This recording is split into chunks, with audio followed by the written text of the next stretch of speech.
ਦਾ ਸੱਚ ਨਿਊਜ਼ ਦੇਖਣ ਵਾਲੇ ਦੇਸ਼ ਵਿਦੇਸ਼ ਵਿੱਚ ਵਸਦੇ ਸਾਰੇ ਹੀ ਸਰੋਤਿਆਂ ਨੂੰ ਪਿਆਰ ਭਰੀ ਸਤਿ ਸ੍ਰੀ ਅਕਾਲ। ਦੋਸਤੋ, ਤੁਹਾਨੂੰ ਪਤਾ ਵਿਧਾਨ ਸਭਾ ਹਲਕਾ ਜੀਰਾ ਦੀਆਂ ਹਰ ਇੱਕ ਸ਼ਖਸੀਅਤਾਂ ਦੇ ਨਾਲ ਤੁਹਾਨੂੰ ਅਸੀਂ ਮਿਲਾਉਂਦੇ ਰਹਿੰਦੇ ਹਾਂ। ਉਹਦੇ ਵਿੱਚ ਚਾਹੇ ਉਹ ਕੋਈ ਵੀ ਸ਼ਖਸੀਅਤਾਂ ਹੋਣ, ਰਾਜਨੀਤਿਕ, ਧਾਰਮਿਕ, ਸਮਾਜਿਕ, ਉਹਨਾਂ ਦੇ ਨਾਲ ਤੁਹਾਨੂੰ ਅਸੀਂ ਸਮੇਂ-ਸਮੇਂ ਦੇ ਉੱਤੇ ਮਿਲਾਉਂਦੇ ਰਹਿੰਦੇ ਹਾਂ ਤੇ ਨਾਲ ਦੀ ਨਾਲ ਉਹਨਾਂ ਦੀਆਂ ਪ੍ਰਾਪਤੀਆਂ ਜਾਂ ਜੋ ਕਿ ਉਹਨਾਂ ਦੀ ਗੱਲਬਾਤ ਹੁੰਦੀ ਹੈ ਸਾਰੀ ਤੁਹਾਨੂੰ ਅਸੀਂ ਸੁਣਾਉਂਦੇ ਰਹਿੰਦੇ ਹਾਂ। ਅੱਜ ਅਸੀਂ ਜੀਰਾ ਵਿੱਚ ਪਹੁੰਚੇ ਹੋਏ ਹਾਂ ਤੇ ਸਾਡੇ ਨਾਲ ਜਿਹੜੀ ਹਸਤੀ ਜੁੜੀ ਹੋਈ ਆ ਉਹ ਹਸਤੀ ਵੈਸੇ ਜੀਰੇ ਹਲਕੇ ਦੇ ਵਿੱਚ ਤਾਂ ਕੋਈ ਨਾਮ ਦੀ ਮੁਤਾਜ ਨਹੀਂ ਆ। ਅਨਿਲ ਨਰੂਲਾ ਜੀ, ਜਿਹੜੇ ਕਿ ਲੰਮੇ ਸਮੇਂ ਤੋਂ ਜੀਰਾ ਬੁਲੇਟਿਨ ਨਾਮ ਦੀ ਇੱਕ ਜਿਹੜੀ ਅਖਬਾਰ ਆ ਪੰਦਰਵਾੜਾ ਜਿਹੜਾ ਉਹ ਕੱਢ ਰਹੇ ਆ। ਸਾਰੇ ਜਾਣਦੇ ਹੀ ਨਹੀਂ ਉਹਨਾਂ ਨੂੰ। ਆਪਾਂ ਉਹਨਾਂ ਦੇ ਨਾਲ ਗੱਲਬਾਤ ਕਰਾਂਗੇ। ਖਾਸ ਗੱਲਬਾਤ ਜਿਹੜੀ ਅੱਜ ਉਹਨਾਂ ਨੇ ਅਸੀਂ ਉਹਨਾਂ ਤੋਂ ਟਾਈਮ ਲਿਆ, ਖਾਸ ਕਾਫੀ ਚਿਰ ਦਾ ਅਸੀਂ ਉਹਨਾਂ ਨੂੰ ਕਹਿ ਰਹੇ ਸੀ ਕਿ ਤੁਹਾਨੂੰ ਲੈ ਕੇ ਆਉਣਾ ਮੀਡੀਆ ਦੇ ਵਿੱਚ, ਤੇ ਅੱਜ ਉਹਨਾਂ ਨੇ ਸਾਨੂੰ ਟਾਈਮ ਦਿੱਤਾ, ਉਹਨਾਂ ਨੂੰ ਧੰਨਵਾਦ ਵੀ ਕਰਦੇ ਹਾਂ ਤੇ ਉਹਨਾਂ ਦੇ ਨਾਲ ਆਓ ਆਪਾਂ ਗੱਲਬਾਤ ਕਰਦੇ ਹਾਂ। ਹਾਂਜੀ ਨਰੂਲਾ ਸਾਹਿਬ, ਸਭ ਤੋਂ ਪਹਿਲਾਂ ਬਹੁਤ ਬਹੁਤ ਸਵਾਗਤ ਕਰਦੇ ਹਾਂ ਜੀ। ਸਭ ਤੋਂ ਪਹਿਲਾਂ ਤਾਂ ਮੈਂ ਮਰਾਨਾ ਜੀ ਦਾ ਵੈਲਕਮ ਕਰਦਾ ਔਰ ਧੰਨਵਾਦ ਵੀ ਕਰਦਾ ਤਪ ਦਾ ਸੱਚ ਦਾ, ਜਿਨ੍ਹਾਂ ਨੇ ਇੱਥੇ ਆ ਕੇ ਮੈਨੂੰ ਮੌਕਾ ਦਿੱਤਾ ਪਬਲਿਕ ਦੇ ਸਾਹਮਣੇ ਰੂਬਰੂ ਹੋਣ ਦਾ। ਨਰੂਲਾ ਜੀ, ਸਭ ਤੋਂ ਪਹਿਲਾਂ ਤੇ ਮੈਂ ਚਾਹੂੰਗਾ ਕਿ ਕਿਉਂਕਿ ਬਹੁਤ ਲੋਕ ਨੇ ਜਿਹੜੇ ਤੁਹਾਨੂੰ ਜਾਣਦੇ ਵੀ ਨਹੀਂ, ਪੜ੍ਹਦੇ ਨੇ ਸ਼ਹਿਰਾਂ ਦੇ ਵਿੱਚ, ਤੁਹਾਡਾ ਜਿਹੜਾ ਜੀਰਾ ਬੁਲੇਟਿਨ ਜਾਂਦਾ ਵੀ ਹੈ ਲੰਮੇ ਸਮੇਂ ਤੋਂ। ਦਰਸ਼ਕਾਂ ਨੂੰ ਆਪਣੇ ਬਾਰੇ ਥੋੜ੍ਹੀ ਜਿਹੀ ਜਾਣਕਾਰੀ ਦਿਓ। ਆਪਣੀ ਕੀ ਕੰਮ ਕਰਦੇ ਹੋ, ਕਿੰਨਾ ਚਿਰ ਹੋ ਗਿਆ ਤੁਹਾਨੂੰ ਜੀਰਾ ਬੁਲੇਟਿਨ ਚਲਾਉਂਦੇ ਰਹੇ ਜਾਂ ਹੋਰ ਕੀ ਗਤੀਵਿਧੀਆਂ? ਹਾਂਜੀ ਮਰਾਨਾ ਸਾਹਿਬ, ਮੈਂ ਜੀਰਾ ਬੁਲੇਟਿਨ ਨਿਊਜ਼ਪੇਪਰ ਜਿਹੜਾ ਸੀਗਾ 84 'ਚ ਸਟਾਰਟ ਕੀਤਾ ਸੀ। ਅੱਜ ਮੈਨੂੰ 18 ਸਾਲ ਹੋ ਗਏ ਆ ਇਹ ਪੇਪਰ ਚਲਾਉਂਦੇ ਨੂੰ। ਓਕੇ। ਇਸ ਦੌਰਾਨ ਮੈਂ ਸ਼ਹਿਰ ਦੀਆਂ ਅਲੱਗ-ਅਲੱਗ ਤਰ੍ਹਾਂ ਦੀਆਂ ਤਸਵੀਰਾਂ, ਅਲੱਗ-ਅਲੱਗ ਤਰ੍ਹਾਂ ਦੇ ਲੋਕ, ਅਲੱਗ ਤਰ੍ਹਾਂ ਦੇ ਜਿਹੜੇ ਖਾਸ ਕਰਕੇ ਜਿਹੜੇ ਲੀਡਰ ਹੈ, ਸਿਆਸੀ ਲੀਡਰਾਂ ਨੂੰ ਜਿਹੜਾ ਹੈ ਲੋਕਾਂ ਦੇ ਪ੍ਰਤੀ ਰੂਬਰੂ ਕੀਤਾ। ਇਸ ਤੋਂ ਇਲਾਵਾ ਜੀਰਾ ਸ਼ਹਿਰ ਦੀਆਂ ਮਖੂ ਦੀਆਂ ਸਮੱਸਿਆਵਾਂ ਨੂੰ ਉਜਾਗਰ ਕੀਤਾ।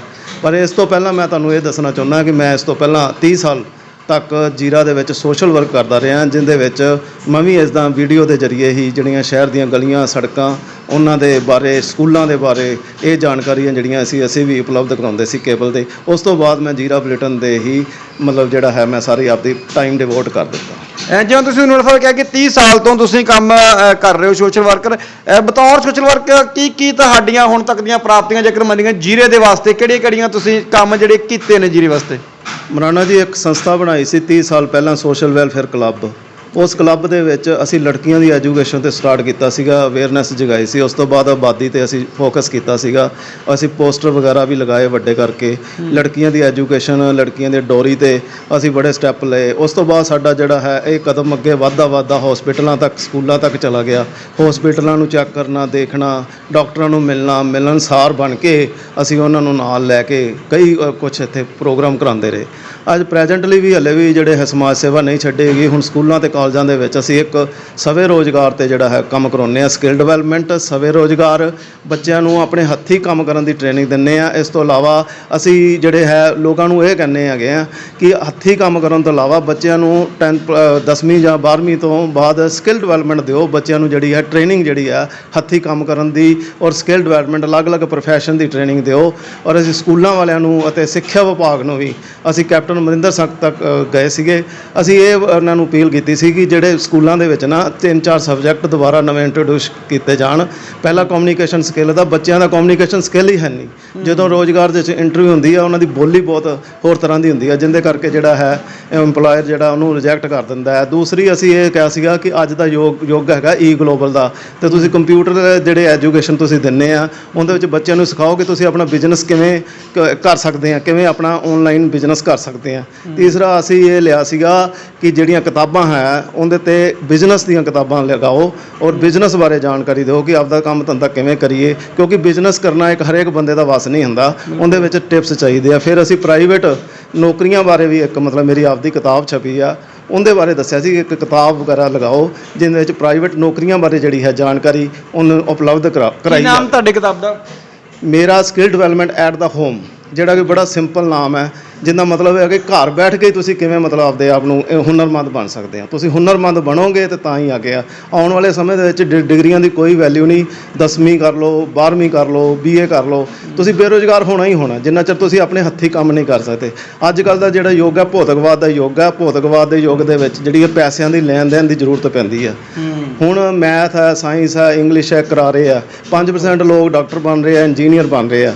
ਬਾਕੀ 95% ਲੋਕ ਕਿਉਂ ਬੇਰੁਜ਼ਗਾਰ ਹੋ ਰਹੇ ਆ, ਕਿਉਂ ਧੱਕੇ ਖਾਂਦੇ ਆ, ਕਿਉਂ ਕੈਨੇਡਾ ਜਾਣ ਤੋਂ ਹੁੰਦੇ ਆ, ਕਿਉਂ ਮੋਟਰਸਾਈਕਲਾਂ ਦੇ ਉੱਤੇ ਵਾਰਾਗਰਦੀਆਂ ਕਰਦੇ ਆ, ਕਿਉਂਕਿ ਸਕੂਲਾਂ ਦੇ ਵਿੱਚ ਜਿਹੜੀ ਮੈਥ ਸਾਇੰਸ ਇੰਗਲਿਸ਼ ਕਰਾਉਂਦੇ ਆ ਉਹਨਾਂ ਨੂੰ ਤਾਂ ਕਈਆਂ ਨੂੰ ਵਿਆਜ ਬਣਾਉਣਾ ਨਹੀਂ ਆਉਂਦਾ ਹੈਗਾ।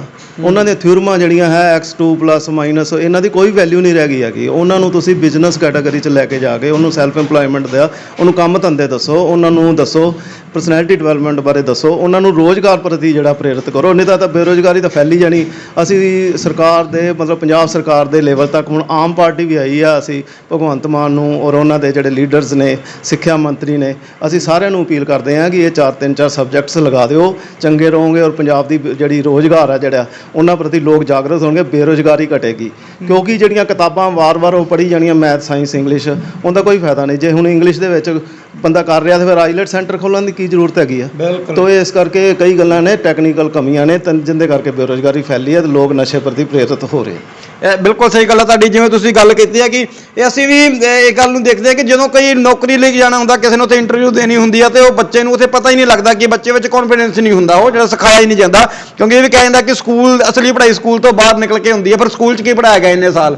ਇਹ ਤੁਹਾਡੀ ਗੱਲ ਸਹੀ ਆ। ਬਾਕੀ ਮੈਂ ਅਗਲਾ ਕੁਐਸਚਨ ਤੁਹਾਨੂੰ ਇਹ ਕਰਨਾ ਚਾਹੂੰਗਾ, ਤੁਸੀਂ ਸਕਿੱਲ ਡਿਵੈਲਪਮੈਂਟ ਦੇ ਤੁਸੀਂ ਬਹੁਤ ਵਧੀਆ ਜਿਹੜੀ ਗੱਲ ਕੀਤੀ, ਜਿਹੜਾ ਕੰਮ ਕੀਤਾ, ਜਿਹੜੀ ਤੁਸੀਂ ਸਲਾਹ ਵੀ ਦਿੱਤੀ ਹੈ ਵੀ ਬਹੁਤ ਵਧੀਆ ਤੁਹਾਡੀ, ਜਿਹੜੀ ਕਿ ਰਾਜਨੀਤਿਕ ਲੋਕਾਂ ਨੂੰ ਵੀ ਲੈਣੀ ਚਾਹੀਦੀ ਹੈ ਸਲਾਹ। ਇਸ ਤੋਂ ਇਲਾਵਾ ਤੁਸੀਂ ਸ਼ਹਿਰ ਦੀ ਡਿਵੈਲਪਮੈਂਟ ਵਾਸਤੇ ਕੀ ਕੀਤਾ? ਕਿਉਂਕਿ ਜਿਵੇਂ ਤੁਸੀਂ ਕਹਿ ਰਹੇ ਕਿ 30 ਸਾਲ ਤੋਂ ਲਗਾਤਾਰ ਤੁਸੀਂ NGOs ਨਾਲ ਜੁੜੇ ਹੋਏ ਹੋ, ਸਮਾਜ ਸੇਵੀ ਸੰਸਥਾ ਦੇ ਨਾਲ ਜੁੜੇ ਹੋ, ਤੇ ਫਿਰ ਕੀ 30 ਸਾਲ ਦੇ ਵਿੱਚ ਸ਼ਹਿਰ ਦੇ ਵਿੱਚ ਡਿਵੈਲਪਮੈਂਟ ਕੀ ਕੀਤੀ ਤੁਸੀਂ? ਮਰਾਣਾ ਸਾਹਿਬ, ਮੇਰਾ ਜਿਹੜਾ ਹੈ ਹਰ ਇੱਕ ਵਿਧਾਨ ਸਭਾ ਦੇ ਇਲੈਕਸ਼ਨ ਦੇ ਵਿੱਚ ਜਿਹੜਾ ਵਾ ਇਹਦੇ ਪ੍ਰੈਸ ਬੀਇੰਗ ਪ੍ਰੈਸ ਰਿਪੋਰਟਰ, ਜਥੇਦਾਰ ਹਰੀ ਸਿੰਘ ਜੀਰਾ, ਸਾਬਕਾ ਮੰਤਰੀ ਇੰਦਰਜੀਤ ਸਿੰਘ ਜੀਰਾ, ਹੁਣ ਇਸ ਟਾਈਮ ਪ੍ਰੈਜ਼ੈਂਟ ਆਮ ਪਾਰਟੀ ਤੱਕ ਮੇਰਾ ਇਹਨਾਂ ਦਾ ਸਾਹਮਣਾ ਹੋਇਆ ਵਾ। ਇਹਨਾਂ ਨੇ ਕੀ ਡਿਵੈਲਪਮੈਂਟ ਕਰਾਈ ਆ, ਔਰ ਇਹ ਜਿਹੜੇ ਸਿਆਸੀ ਲੀਡਰ ਹੈਗੇ ਆ, ਇਹਨਾਂ ਨੇ ਜੀਰਾ ਸ਼ਹਿਰ ਦਾ ਵਿਕਾਸ ਨਹੀਂ ਕਰਵਾਇਆ। ਇਹਨਾਂ ਲੋਕਾਂ ਨੇ ਕਰਵਾਇਆ ਤਾਂ ਹੈ, ਲੇਕਿਨ ਆਪਣੇ ਇੱਕ ਲੈਵਲ ਤੇ ਕਰਵਾਇਆ। ਲੇਕਿਨ ਜਿਹੜੇ ਲੋਕ ਹੈ ਨਾ, ਲੋਕ ਅਸੀਂ ਆਪਦੇ ਸੰਸਥਾਵਾਂ ਦੇ ਤੌਰ ਤੇ ਤੁਹਾਨੂੰ ਦੱਸਦੇ ਸੀ 10-11 ਕੰਡੀਸ਼ਨਾਂ ਜਿਹੜੀਆਂ ਅਸੀਂ ਹਰ ਵਾਰੀ ਦਿੰਦੇ ਆ 5 ਸਾਲ ਬਾਅਦ ਜਦੋਂ ਸਰਕਾਰ ਬਦਲਦੀ ਆ, ਕਿ ਜਿਹੜੀ ਕਾਰ ਪਾਰਕਿੰਗ ਆ ਉਹਨੂੰ ਅਸੀਂ ਸ਼ਾਹ ਵਾਲਾ ਰੋਡ ਤੇ ਲਿਜਾ ਸਕਦੇ ਆ, ਇਸ ਤਰ੍ਹਾਂ ਵਾਨ ਰੋਡ ਤੇ ਅਸੀਂ ਰੇਹੜੀ ਮਾਰਕੀਟ ਲਿਜਾ ਸਕਦੇ ਆ। ਇਸੇ ਕਰਕੇ ਨਗਰ ਕੌਂਸਲ ਦੇ ਵਿੱਚ ਸੰਕਸ਼ਨ ਮਸ਼ੀਨ ਮੰਗਵਾਈ ਜਾ ਸਕਦੀ ਆ, ਜਿਹੜੇ ਨਾਲੇ ਗੰਦੇ ਰਹਿੰਦੇ ਆ ਉਹਨਾਂ ਦੀ ਸਫਾਈ ਵਾਸਤੇ ਅਸੀਂ ਪ੍ਰਬੰਧ ਕਰ ਸਕਦੇ ਆ। ਇਹੋ ਜਿਹੀਆਂ ਮਸ਼ੀਨਾਂ ਆ ਗਈਆਂ, ਟੈਕਨੋਲੋਜੀ ਦਾ ਯੁੱਗ ਆ, ਜਿਹਦੇ ਨਾਲ ਜਿਹੜੀ ਆ ਗਲੀ ਦੇ ਵਿੱਚ ਸੜਕ ਦੀ ਸਫਾਈ ਜਿਹੜੀ ਆ ਉਹ ਆਪਣੇ ਆਪ ਹੀ ਕਰ ਜਾਂਦੀ ਹੈ। ਤਾਂ ਜਿਹੜਾ ਇਹ ਵਿਕਾਸ ਦੀਆਂ ਗੱਲਾਂ ਆਪਾਂ ਕਰਦੇ ਹਾਂ, ਹੁਣ ਪ੍ਰੈਜ਼ੈਂਟਲੀ ਜਿਵੇਂ ਕਟਾਰੀਆ ਸਾਹਿਬ ਆਏ ਆ, ਅਸੀਂ ਹੁਣ MLA ਬੀਇੰਗ MLA ਅਸੀਂ ਉਹਨਾਂ ਨੂੰ ਅਪੀਲ ਕਰਦੇ ਹਾਂ ਕਿ ਜਿਹੜੇ ਸਾਡੀਆਂ ਸ਼ਰਤਾਂ ਵਾ, ਜਿਹੜੀਆਂ 10-15 ਸ਼ਰਤਾਂ ਵਾ ਸ਼ਹਿਰ ਦੇ ਡਿਵੈਲਪਮੈਂਟ ਦੀਆਂ, ਉਹ ਲਾਗੂ ਕੀਤੀਆਂ ਜਾਣ। ਉਹ 15 ਸ਼ਰਤਾਂ ਸਾਡੀਆਂ ਬਹੁਤ ਵਧੀਆ, ਸਾਡੇ ਨਿੱਜੀ ਹਿੱਤ ਵਾਸਤੇ ਨਹੀਂ ਹੈਗੇ, ਅਸੀਂ ਲੋਕਾਂ ਦੇ ਹਿੱਤ ਵਾਸਤੇ ਕਹਿੰਦੇ ਹਾਂ। ਹੁਣ ਅਸੀਂ ਫਿਰ ਮੈਮੋਰੈਂਡਮ ਦੇਣ ਜਾ ਰਹੇ ਹਾਂ। ਪਿਛਲੀ ਵਾਰ ਅਸੀਂ ਕੁਲਵੀਰ ਜੀਰਾ ਨੂੰ ਦਿੱਤਾ ਸੀ, ਸਾਡੀ ਉਹਨਾਂ ਨੇ ਰੱਦੀ ਦੀ ਟੋਕਰੀ 'ਚ ਸਿੱਟਤਾ। ਐਰਕੀ ਸਾਨੂੰ ਉਮੀਦ ਆ ਕਿ ਆਮ ਪਾਰਟੀ ਦੀ ਸਾਡੀ ਸਰਕਾਰ ਆਪਦੀ ਆਈ ਆ, ਅਸੀਂ 15 ਜਿਹੜੀਆਂ ਸ਼ਰਤਾਂ ਫਿਰ ਅਸੀਂ ਰੱਖਣੇ ਆ ਕਿ ਰੇਹੜੀ ਮਾਰਕੀਟ, ਕਿਉਂਕਿ ਰੇਲਵੇ ਰੋਡ ਤੇ ਟ੍ਰੈਫਿਕ ਜਾਮ ਰਹਿੰਦਾ, ਰੇਹੜੀ ਮਾਰਕੀਟ ਜਿਹੜੀ ਹੈਗੀ ਆ ਉਹਨਾਂ ਦਾ ਕੋਈ ਅਰੇਂਜਮੈਂਟ ਨਹੀਂ ਹੈਗਾ।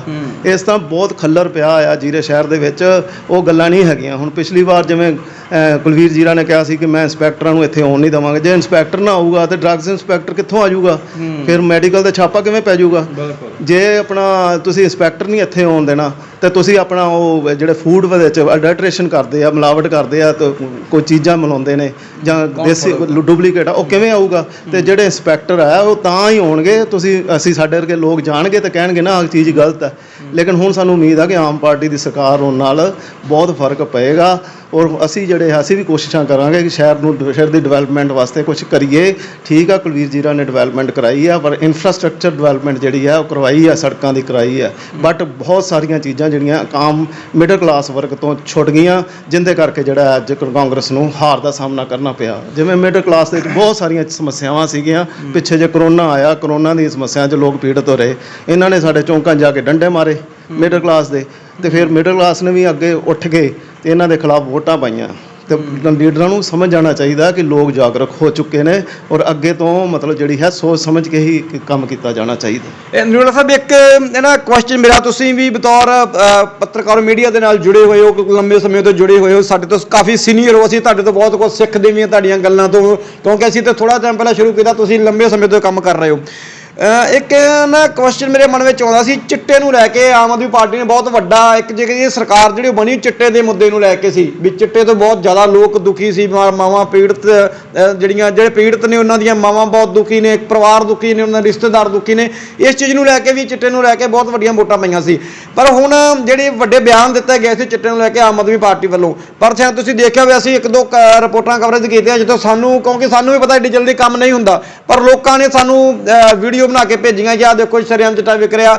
ਅਸੀਂ ਅਫਸਰ ਨੂੰ ਜਾ ਕੇ ਉੱਥੇ ਦੱਸਿਆ, ਪਰ ਜਿਹੜੇ ਸੰਬੰਧਿਤ ਆਫੀਸਰ ਸਨ ਅਸੀਂ ਖੁਦ ਉਹਨਾਂ ਦੇ ਨਾਲ ਗੱਲ ਕੀਤੀ, ਉਹਨਾਂ ਨੇ ਵੀ ਗੱਲ ਗੋਲ-ਮੋਲ ਕੀਤੀ, ਫਿਰ ਸਾਨੂੰ ਉਹ ਸਟੋਰੀਆਂ ਲਾਉਣੀਆਂ ਪਈਆਂ। ਕੀ ਲੱਗਦਾ ਤੁਹਾਨੂੰ ਕਿ ਚਿੱਟੇ ਦੇ ਉੱਤੇ ਕਾਬੂ ਪਾਇਆ ਜਾ ਸਕੂਗਾ? ਆਉਣ ਵਾਲੀ ਜਿਹੜੀ ਮੌਜੂਦਾ ਸਰਕਾਰ ਵਾ ਜਿਹੜੀ ਇਹ ਚਿੱਟੇ ਤੇ ਕਾਬੂ ਪਾ ਲੂਗੀ ਆਉਣ ਵਾਲੇ ਸਮੇਂ ਦੇ ਵਿੱਚ? ਮਰਾਨਾ ਜੀ, ਜਿਹੜਾ ਹੇਠਲਾ ਵਰਗ ਆ, ਬੈਕਵਰਡ ਕਲਾਸਿਸ ਆ, ਉਹਨਾਂ ਕੋਲ ਇਨਕਮ ਦਾ ਕੋਈ ਸੋਰਸ ਨਹੀਂ ਹੈਗਾ। ਇਸ ਕਰਕੇ ਉਹ ਮੋਟਰਸਾਈਕਲਾਂ ਦੀਆਂ ਜਿਹੜੀਆਂ ਵਾ ਉਹ ਵਾਰਦਾਤਾਂ ਹੁੰਦੀਆਂ, ਇੱਥੇ ਜੇਬਾਂ ਕਟੀਜਦੀਆਂ, ਲੋਕਾਂ ਦੀਆਂ ਖੋਹੀਆਂ ਜਾਂਦੀਆਂ, ਵਾਲੀਆਂ ਖੋਹੀਆਂ ਜਾਂਦੀਆਂ।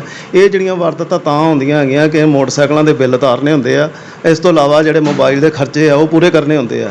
ਨਵੀਂ ਜਨਰੇਸ਼ਨ ਜਿਹੜੀ ਹੈਗੀ ਆ ਉਹ ਇਹ ਕੰਮ ਜਿਹੜੇ ਵਾਲੇ ਪਾਸੇ ਤਾਰੂ ਹੋ ਗਈ ਆ, ਪਰ ਇਹ ਕੰਮ ਕਰਨ ਲਈ ਉਹਨਾਂ ਨੂੰ ਚਿੱਟੇ ਦੀ ਵਰਤੋਂ ਕਰਨੀ ਪੈਂਦੀ, ਕਿਉਂਕਿ ਜੇ ਨਸ਼ਾ ਕੀਤਾ ਹੋਊਗਾ ਤਾਂ ਬਚ ਜਾਣਗੇ, ਨਹੀਂ ਤਾਂ ਕੌਨਸ਼ੀਅਸਨੈਸ 'ਚ ਹੋਊਗਾ ਤੇ ਅਗਲਾ ਰੋਕ ਦਿੰਦੇ ਆ। ਤਾਂ ਜਿਹੜੀ ਬਸਤੀਆਂ ਦੀਆਂ ਤੁਸੀਂ ਗੱਲਾਂ ਕਰਦੇ ਆ, ਬਸਤੀ ਮਾਛੀਆਂ ਦੀ, ਸ਼ਮਸ਼ਦੀਨ, ਇਹਨਾਂ ਬਸਤੀਆਂ ਦੇ ਵਿੱਚ ਵੀ ਅਸੀਂ ਕੰਮ ਕੀਤੇ ਹੈਗੇ ਆ, ਪਾਣੀ ਪਹੁੰਚਾਏ ਆ, ਉੱਥੇ ਅਸੀਂ ਧਰਨੇ ਦੇ ਕੇ ਉੱਥੇ ਆਪਣਾ ਮੋਟਰਾਂ ਲਗਾਈਆਂ ਇਹਨਾਂ ਦੀਆਂ, ਬਸਤੀਆਂ ਦੇ ਵਿੱਚ ਵੀ ਬਹੁਤ ਕੰਮ ਕਰਵਾਏ ਨੇ। ਲੇਕਿਨ ਅਸੀਂ ਹੁਣ ਨਵੀਂ ਜਨਰੇਸ਼ਨ ਜਿਹੜੀ ਆ ਨਾ ਉਹ ਆਪਣੇ ਹੱਥੋਂ ਵਸ ਬਾਹਰ ਹੋਇਆ ਪਿਆ, ਨਵੀਂ ਜਨਰੇਸ਼ਨ ਆ ਗਈ ਆ।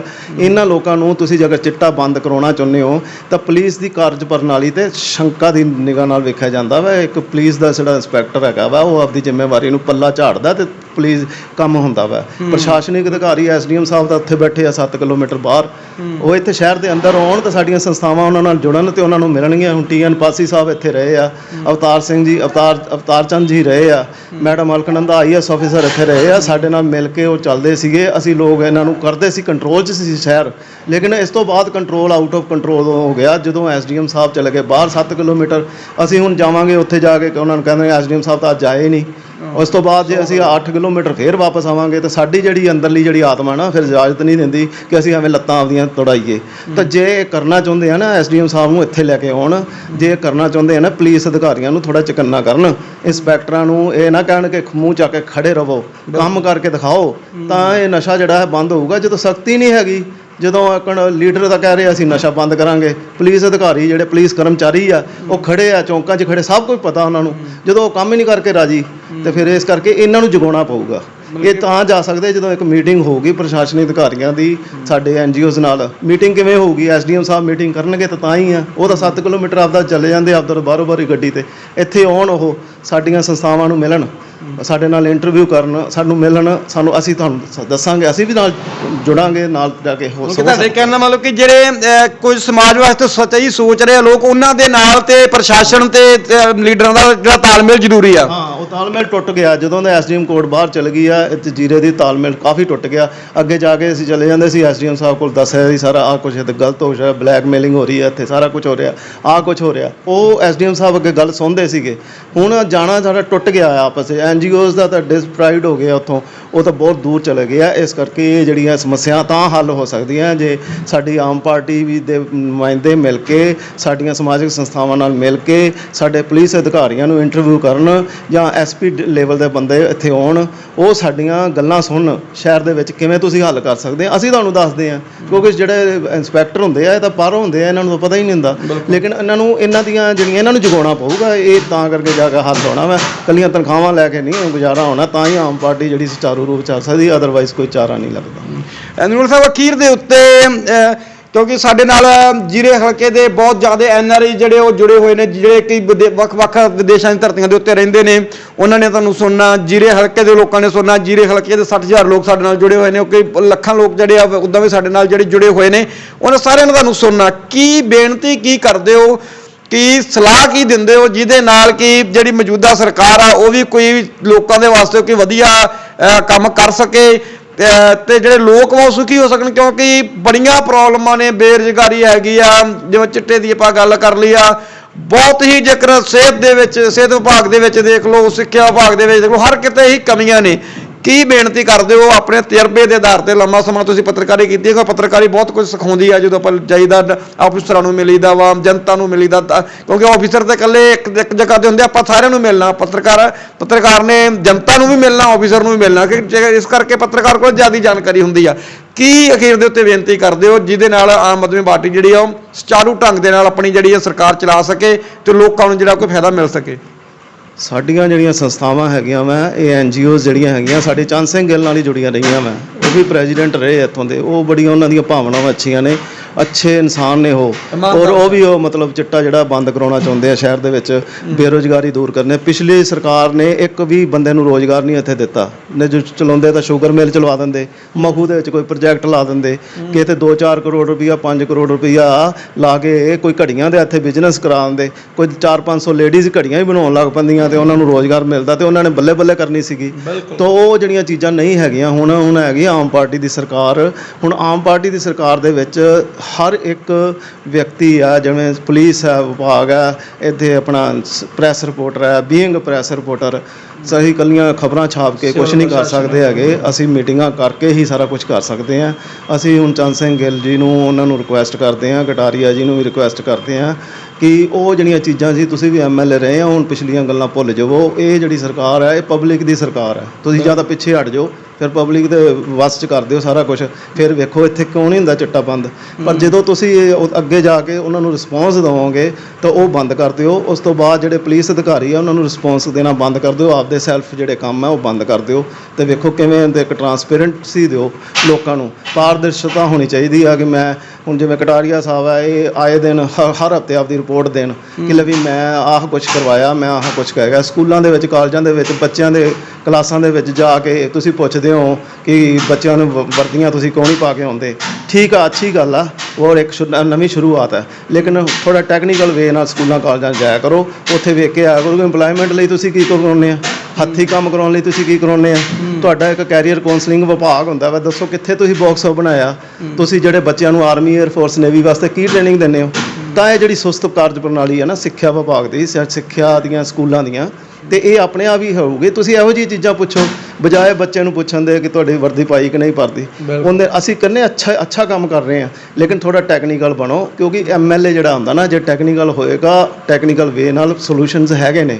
ਇਹ ਤਾਂ ਦੇਸੀ ਤਰੀਕੇ ਨੇ ਸਾਰੇ ਕਿ ਚਲੋ ਮੈਂ ਚਲਾ ਗਿਆ ਰੇਡ ਕੀਤਾ। ਤਾਂ ਇਸ ਕਰਕੇ ਥੋੜੇ ਟੈਕਨੋਲੋਜੀ ਨੂੰ ਅੱਗੇ ਲੈ ਕੇ ਆਓ ਔਰ ਅੱਛੇ ਆਪਦੇ ਨਾਲ ਆਸੇ-ਪਾਸੇ ਬੰਦੇ ਰੱਖੋਗੇ ਔਰ ਅੱਛੇ ਜਿਹੜੇ ਹੈ ਜਿਵੇਂ ਚੰਦ ਸਿੰਘ ਗਿੱਲ ਜੀ ਆ, ਬੜੇ ਵਧੀਆ ਬੰਦੇ ਨੇ, ਉਹ ਅੱਗੇ ਲੱਗਣ, ਅਸੀਂ ਵੀ ਅੱਗੇ ਲੱਗਾਂਗੇ। ਸਾਡੀ ਹੁਣ ਪਿੱਛੇ ਜਿਹਾ ਹੁਣ ਫਿਰ ਮੀਟਿੰਗ ਆ, ਪਰ ਅਸੀਂ ਪ੍ਰਸ਼ਾਸਨਿਕ ਅਧਿਕਾਰੀਆਂ ਨੂੰ ਇੱਕ ਰਿਕੁਐਸਟ ਕਰਦੇ ਹਾਂ ਕਿ ਸਾਡੀਆਂ ਮੀਟਿੰਗਸ ਵਿੱਚ ਆਓ, ਸਾਡੀਆਂ ਗੱਲਾਂ ਸੁਣੋ, ਅਸੀਂ ਵੀ ਦਾੜਾਂਗੇ, ਅਸੀਂ ਦੱਸਾਂਗੇ ਤੁਹਾਨੂੰ ਸਮੱਸਿਆਵਾਂ, ਫਿਰ ਤੁਸੀਂ ਕਿਉਂ ਨਾ ਗੱਲ ਕਰੋਗੇ? ਜੇ ਆਮ ਪਾਰਟੀ ਦੀ ਸਰਕਾਰ ਹੈ, ਸਾਡੀ ਸਰਕਾਰ ਹੈ, ਜੇ ਹੱਲ ਨਹੀਂ ਹੋਊਗਾ ਫਿਰ ਮੀਡੀਆ ਹੈ, ਫਿਰ ਦੱਸੂਗਾ ਸਾਰਾ ਕੁਝ। ਹਾਂਜੀ ਤੇ ਕਿਉਂਕਿ SP ਲੈਵਲ ਦੇ ਬੰਦੇ ਇੱਥੇ ਆਉਣ, ਆਪਣੇ ਪੁਲਿਸ ਅਧਿਕਾਰੀ ਆਉਣ, ਉਹ ਸਾਡੀਆਂ ਸਮੱਸਿਆਵਾਂ ਸੁਣਨ। ਅਸੀਂ ਅੱਗੇ ਵੀ ਤਾਂ SP SSP ਲੈਵਲ ਦੇ ਆਉਂਦੇ ਸੀਗੇ, ਇੱਥੇ ਆ ਕੇ ਸੰਗਤ ਦਰਸ਼ਨ ਲੱਗਦੇ ਸੀ, ਛੋਟੇ ਦਰਬਾਰ ਲੱਗਦੇ ਸੀ, ਉਹਨਾਂ ਦੇ ਹੀ ਜਾ ਕੇ ਦੱਸਦੇ ਸੀ ਕੀ ਕੁਛ ਕੀਤਾ ਜਾ ਸਕਦਾ ਤੇ ਇਮਾਨਦਾਰੀ ਨਾਲ ਕੰਮ ਕੀਤਾ ਜਾ ਸਕਦਾ। NRI ਭਰਾਵਾਂ ਨੇ ਬਹੁਤ ਉਹ ਵੇਖਦੇ ਆ ਕਿ ਬਾਹਰਲੇ ਵਿਦੇਸ਼ਾਂ ਦੇ ਵਿੱਚ ਤਾਂ ਯਾਰ ਇੰਨੀ ਡਿਵੈਲਪਮੈਂਟ ਹੈ ਤੇ ਇੱਥੇ ਤਾਂ ਯਾਰ ਸੜਕਾਂ ਤਾਂ ਬਣ ਗਈਆਂ ਹੈਗੀਆਂ, ਫਿਰ ਐਕਸੀਡੈਂਟ ਹੋਈ ਜਾਂਦੇ ਪਏ ਆ। ਇਹ ਕੀ ਹੋਣਗੀਆਂ? 8-8 ਪੜ੍ਹਿਆ, 10-10 ਪੜ੍ਹਿਆ, ਉਹਦੇ ਕੋਲ ਲਾਇਸੈਂਸ ਤਾਂ ਹੈ ਨਹੀਂ, ਗੱਡੀ ਤੇ ਬਹਿ ਜਾਂਦਾ ਵਾ, ਅੰਨ੍ਹੇਵਾਹ ਗੱਡੀ ਚਲਾਉਂਦਾ ਪਿਆ। ਆ ਪਿੱਛੇ ਜੇ ਵਿਚਾਰੀ ਡੈਥ ਹੋਈ ਆ, ਬੜਾ ਅਫਸੋਸ ਹੋਇਆ, ਪੂਰੇ ਦਾ ਪੂਰਾ ਪਰਿਵਾਰ ਹੀ ਜਿਹੜਾ ਖਤਮ ਹੋ ਗਿਆ। ਤਾਂ NRI ਤੇ ਗਲਤ ਇੰਪ੍ਰੈਸ਼ਨ ਪੈਂਦਾ ਕਿ ਜੇ ਬਾਹਰ ਵਿਦੇਸ਼ਾਂ ਦੇ ਵਿੱਚ ਇਹ ਕੁਝ ਹੈਗਾ ਵਾ ਤੇ ਇੱਥੇ ਵੀ ਤਾਂ ਲਾਗੂ ਹੋ ਸਕਦਾ। ਤੇ ਤੁਸੀਂ ਇਹ ਜਿਹੜੀ ਅਨਪੜ੍ਹਤਾ ਲੋਕ ਆ ਜਿਹੜੇ, ਇਹਨਾਂ ਨੂੰ ਤੁਸੀਂ ਅੰਨ੍ਹੇਵਾਹ ਤੁਸੀਂ ਡਰਾਈਵਿੰਗ ਲਾਇਸੈਂਸ ਦੇਈ ਜਾਂਦੇ ਹੋ ਜਾਂ ਮਿਲਦੇ ਹੀ ਨਹੀਂ, ਉਹਨਾਂ ਕੋਲ ਹੈ ਹੀ ਨਹੀਂ ਗਾ ਕਈਆਂ ਕੋਲ। ਤਾਂ ਤੁਸੀਂ ਕੀ ਚੈਕਿੰਗ ਕਰਦੇ ਹੋ? ਉਹਨਾਂ ਦੇ ਡਰਾਈਵਿੰਗ ਲਾਇਸੈਂਸ ਚੈੱਕ ਕਰੋ, ਉਹਨਾਂ ਨੂੰ ਦੇਖੋ। ਇਸ ਤੋਂ ਬਾਅਦ ਜਿਹੜੇ ਟ੍ਰੈਫਿਕ ਦੇ ਰੂਲਸ ਨੇ ਉਹ ਤਾਂ ਹੈ ਹੀ ਨਹੀਂ ਗੇ ਇੱਥੇ ਬਿਲਕੁਲ। ਜਿੰਦਾ ਦਿਲ ਕਰਦਾ ਕਾਰ ਖੜੀ ਕਰਤੀ, ਜਿੰਦਾ ਦਿਲ ਕਰਦਾ ਸਕੂਟਰ ਖੜਾ ਕਰ ਦਿੱਤਾ। ਤੇ ਇਹਨਾਂ ਚੀਜ਼ਾਂ ਨੂੰ ਕੰਟਰੋਲ ਕਰਨਾ ਤੇ ਉਹ ਪ੍ਰਸ਼ਾਸਨ ਅਧਿਕਾਰੀ ਦਾ ਕੰਮ ਹੈ। ਪ੍ਰਸ਼ਾਸਨ ਅਧਿਕਾਰੀ ਸੁੱਤਾ ਹੋਊਗਾ ਤੇ ਕੀ ਕਰੋਗੇ ਤੁਸੀਂ?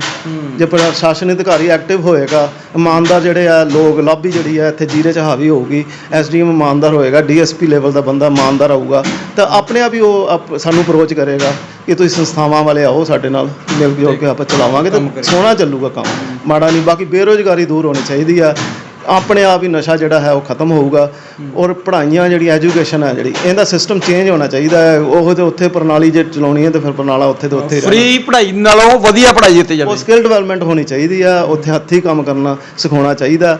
ਉਸ ਤੋਂ ਇਲਾਵਾ ਬੱਚਿਆਂ ਨੂੰ ਅੱਜ ਕੱਲ੍ਹ ਦਾ ਯੁੱਗ ਹੈਗਾ ਗੂਗਲ ਦਾ, ਮਾਸਟਰਾਂ ਦਾ ਮਾਸਟਰ ਯੁੱਗ ਗੂਗਲ ਆ ਗਿਆ। ਸਾਰਾ ਕੁਝ ਤਾਂ ਉਹਦੇ ਵਿੱਚ ਗੂਗਲ 'ਚ ਦੱਸੀ ਜਾਂਦੇ ਆ। ਤੁਸੀਂ ਕੁੱਤਾ ਪਾਲਣਾ ਤਾਂ ਦੱਸੀ ਜਾਂਦੇ ਆ, ਤੁਸੀਂ ਕਿਚਨ ਦਾ ਕੰਮ ਕਰਨਾ ਤਾਂ ਦੱਸੀ ਜਾਂਦੇ, ਗਾਰਡਨਿੰਗ ਕਰਨੀ ਤਾਂ ਦੱਸੀ ਜਾਂਦੇ। ਤਾਂ ਇਹ ਜਿਹੜੀਆਂ ਇੰਨੀਆਂ ਮੋਟੀਆਂ ਤਨਖਾਹਾਂ ਲੈ ਕੇ ਵੀ ਹਲੇ ਕੁਝ ਲੋਕਾਂ ਨੂੰ ਹਾਲੇ ਤੱਕ ਉਹਨਾਂ ਦੇ ਦਿਮਾਗ 'ਚ ਕੁਝ ਪਾ ਨਹੀਂ ਸਕੇ, ਉਹਨਾਂ ਨੂੰ ਕਮਿਊਨੀਕੇਸ਼ਨ ਸਕਿੱਲ ਨਹੀਂ ਉਹਨਾਂ ਨੂੰ ਦੇ ਸਕੇ, ਉਹਨਾਂ ਨੂੰ ਕੰਪਿਊਟਰ ਐਜੂਕੇਸ਼ਨ ਨਹੀਂ ਦੇ ਸਕੇ, ਉਹਨਾਂ ਨੂੰ ਰੋਜ਼ਗਾਰ ਆਧਾਰਿਤ ਨਹੀਂ ਕਰ ਸਕੇ। ਉਹਨਾਂ ਨੇ ਆਪਣੇ ਸਕੂਲਾਂ ਦੇ ਵਿੱਚ ਕੋਈ ਇਹੋ ਜਿਹੀ ਕੈਰੀਅਰ ਕਾਉਂਸਲਿੰਗ ਦਾ ਕੋਈ ਪ੍ਰੋਗਰਾਮ ਹੀ ਨਹੀਂ ਆਯੋਜਿਤ ਕੀਤਾ। ਉਹਨਾਂ ਨੇ ਆਰਮੀ ਏਅਰ ਫੋਰਸ ਬਾਰੇ ਨਹੀਂ ਦੱਸਿਆ। ਤਾਂ ਸਾਰਾ ਕੁਝ ਗੜਬੜੀ ਆ। ਇਹਦਾ ਮਤਲਬ ਇਮਾਨਦਾਰੀ ਹੈ ਹੀ ਨਹੀਂ ਗੀ। ਤਾਂ ਇਮਾਨਦਾਰੀ ਜਿਹੜੀ ਆ ਉਹ ਆਊਗੀ ਤਾਂ ਤਾਂ ਹੀ ਹੋਊਗਾ। ਮੈਨੂੰ ਉਮੀਦ ਹੈ ਯਾਰ ਕਿ ਥੋੜ੍ਹੇ ਜਿਹੇ ਮੈਂ ਸਕੋਪ ਇਸ ਕਰਕੇ ਲੈ ਕੇ ਚੱਲਦਾ, ਮੈਂ ਵੀ ਬੜੇ ਸਾਲਾਂ ਦਾ ਤਜਰਬਾ ਮੇਰਾ, ਕਿ ਯਾਰ ਕਿ ਲੱਗਦਾ ਹੈ ਕੁਛ ਪਲਟੀ ਹੋਊਗੀ। ਇਹ ਨਾ ਸੋਚਿਆ ਜੇ ਬਾਕੀ ਓਪੋਜੀਸ਼ਨ ਤਾਂ ਕਹਿੰਦੀ ਰਹਿੰਦੀ ਆ ਕਿ ਲਵੀ ਆਮ ਪਾਰਟੀ ਚਲਾ ਨਹੀਂ ਸਕੇਗੀ। ਮੈਂ ਇਹ ਤੁਹਾਨੂੰ ਪੁੱਛਣਾ ਚਾਹੂੰਗਾ, ਭਗਵੰਤ ਮਾਨ ਨੂੰ ਕਿਵੇਂ ਦੇਖਦੇ ਹੋ? ਕਿ ਚੰਦ ਸ਼ਬਦਾਂ 'ਚ ਦੱਸਿਓ, ਜਿਆਦਾ ਵੀਡੀਓ ਲੰਬੀ ਹੋ ਰਹੀ ਆਪਣੀ। ਭਗਵੰਤ ਮਾਨ ਤੁਹਾਨੂੰ ਕੀ ਲੱਗਦਾ ਵਾ ਕਿ ਪੰਜਾਬ ਵਾਸਤੇ ਕੰਮ ਕਰ ਸਕਦਾ? ਕਿਉਂਕਿ ਓਪੋਜੀਸ਼ਨ ਦਾ ਇਹ ਕਹਿਣਾ ਕਿ ਭਗਵੰਤ ਮਾਨ ਗੱਲਾਂ ਹੀ ਕਰ ਸਕਦਾ, ਗੱਲਾਂ ਕਰਨੀਆਂ ਉਹਨਾਂ ਦਾ ਇਹ ਕਹਿਣਾ ਸੀ, ਗੱਲਾਂ ਕਰਨੀਆਂ ਤੇ ਸਰਕਾਰ ਚਲਾਉਣ ਦੇ ਵਿੱਚ ਬੜਾ ਫਰਕ ਹੁੰਦਾ। ਭਗਵੰਤ ਮਾਨ ਮੁੱਖ ਮੰਤਰੀ ਬਣੇ ਆ, ਵੈਲਕਮ ਆ ਉਹਨਾਂ ਦਾ। ਔਰ ਉਹਨਾਂ ਨੇ ਡੰਡੇ ਖਾਧੇ ਸੀਗੇ ਮਟਕਾ ਚੌਂਕ ਦੇ ਵਿੱਚ ਜਾ ਕੇ ਬਿਜਲੀ ਦੇ ਮਸਲੇ ਤੇ, ਤਾਂ ਹੀ ਲੋਕਾਂ ਨੇ ਵੋਟਾਂ ਪਾਈਆਂ ਸੀਗੀਆਂ, ਕਿਉਂਕਿ ਬਿਜਲੀ ਦੇ ਬਿੱਲਾਂ ਤੋਂ ਲੋਕ ਪਰੇਸ਼ਾਨ ਸੀ। ਭਗਵੰਤ ਮਾਨ ਅਗਰ ਐਸੇ ਜੇ 2-3 ਐਕਸ਼ਨ ਕਰੇਗਾ, ਭਗਵੰਤ ਮਾਨ ਦਾ 1 ਨੰਬਰ ਹੋਏਗਾ। ਲੇਕਿਨ ਇਸ ਦੇ ਬਾਅਦ ਵੀ ਮਤਲਬ ਇੱਕੋ ਹੀ ਗੱਲ ਕਹੂੰਗਾ, ਜਦੋਂ ਪਬਲਿਕ ਦਾ ਹੀ ਰਾਜ ਆ ਗਿਆ, ਜਦੋਂ 92 ਸੀਟਾਂ ਜਿਹੜੀਆਂ ਮਿਲੀਆਂ, ਉਹ ਅਗਰ ਇਹ ਪਿੱਛੇ ਵੀ ਹਟ ਜਾਣਗੇ ਤੇ ਲੋਕ ਜਿਹੜੇ ਓਪੋਜੀਸ਼ਨ ਵਾਲੇ ਸੋਚਦੇ ਪਏ ਨਾ ਫੇਲ ਹੋ ਜਾਊਗੇ, ਫੇਲ ਨਹੀਂ ਹੁੰਦੀ। ਇਹ ਪਬਲਿਕ ਦੀ ਸਰਕਾਰ ਆ ਗਈ ਆ, ਪਬਲਿਕ ਕਰੂਗੀ। ਅਸੀਂ ਲੋਕ, ਮੈਂ ਇੰਡੀਵਿਜੂਅਲ ਲੈਵਲ ਤੇ ਹਰ ਇੱਕ ਬੰਦਾ ਆਪਦੇ ਲੈਵਲ ਤੇ ਕੁਝ ਕਰੇਗਾ। ਤੇ ਉਹ ਸਰਕਾਰ ਪਬਲਿਕ ਦੀ ਆਈ ਆ, ਜਿਹੜੀ ਆਮ ਪਾਰਟੀ ਦੀ ਸਰਕਾਰ ਆਈ ਹੈ। ਚਾਹੇ ਭਗਵੰਤ ਮਾਨ ਨਾ ਵੀ ਕਰੇ, ਉਹਨਾਂ ਦੇ ਮਿਨਿਸਟਰਸ ਵੀ ਨਾ ਵੀ ਕੁਝ ਕਰਨਗੇ, ਤੇ ਸਰਕਾਰ ਤਾਂ ਪਬਲਿਕ ਦੀ ਆ ਗਈ। ਪਬਲਿਕ ਦਾ ਸਿੱਧਾ ਅਧਿਕਾਰੀਆਂ ਨਾਲ ਕਲੈਸ਼ ਹੋਣਾ ਹੀ ਹੋਣਾ। ਵੈਰੀ ਗੁੱਡ ਜੀ।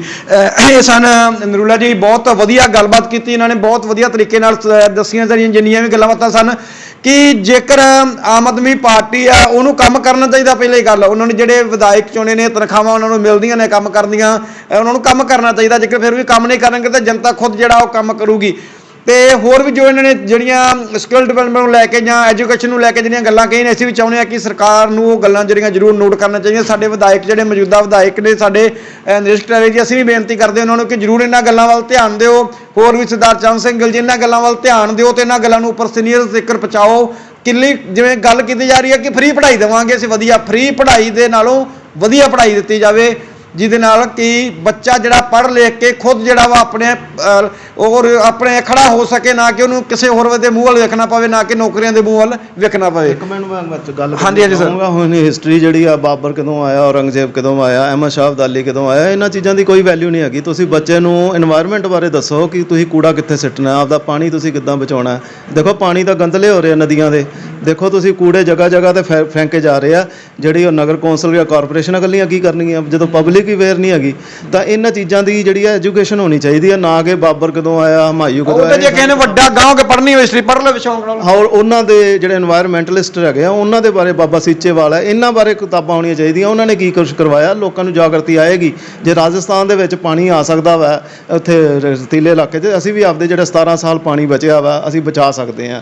ਇਹਨਾਂ ਲੋਕਾਂ ਨੂੰ ਅੱਗੇ ਲਿਆਉਣਾ ਚਾਹੀਦਾ ਵਾ, ਇਹਨਾਂ ਲੋਕਾਂ ਦੀਆਂ ਥਿਊਰੀਆਂ ਅੱਗੇ ਲਿਆਉਣੀਆਂ ਚਾਹੀਦੀਆਂ ਕਿਤਾਬਾਂ 'ਚ, ਨਾ ਅਬਦੁਲ ਕਲਾਮ ਜੀ ਹੋ ਗਏ ਜਿਵੇਂ, ਹਾਂਜੀ, ਤੇ ਨਾ ਕਿ ਬਾਬਰ ਹਮਾਯੂ ਦੇ ਬਾਰੇ ਉਹੀ ਪੁਰਾਣਾ ਖੁਲਾਸਾ ਪੁਰਾਣੀ ਅੰਗਰੇਜ਼। ਇਹ ਤਾਂ ਚੀਜ਼ਾਂ ਸਾਰੀਆਂ YouTube ਤੇ ਲੋਕ ਦੇਖੀ ਜਾ ਰਹੇ ਆ ਕਿਤਾਬਾਂ ਦੇ ਵਿੱਚ। ਹਾਂਜੀ, ਬਹੁਤ ਬਹੁਤ ਧੰਨਵਾਦ ਜੀ। ਦਰਸ਼ਕੋ, ਕਿਸ ਤਰ੍ਹਾਂ ਦੀ ਲੱਗੀ ਗੱਲਬਾਤ, ਆਪਣੀ ਰਾਏ ਜਿਹੜੀ ਕਮੈਂਟ ਬਾਕਸ ਦੇ ਵਿੱਚ ਜਰੂਰ ਦਿਓ, ਕਿਉਂਕਿ ਤੁਹਾਡੀ ਰਾਏ ਸਾਡੇ ਲਈ ਬਹੁਤ ਅਹਿਮ ਸਥਾਨ ਰੱਖਦੀ ਹੈ।